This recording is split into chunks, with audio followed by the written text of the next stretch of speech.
Ini dia ada kebun cengkeh yang cengkehnya sudah mati. Ada kebun cengkeh sudah mati, ini udah dipotong ini pohon cengkeh.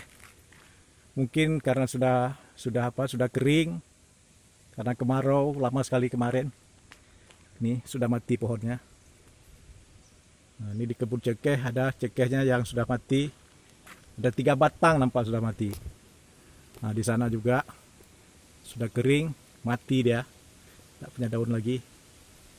Di sini satu, ada daun lagi. Di sini juga. Nah, itu juga sudah mulai kering. Dan itu ada cengkeh yang masih bagus. Nah,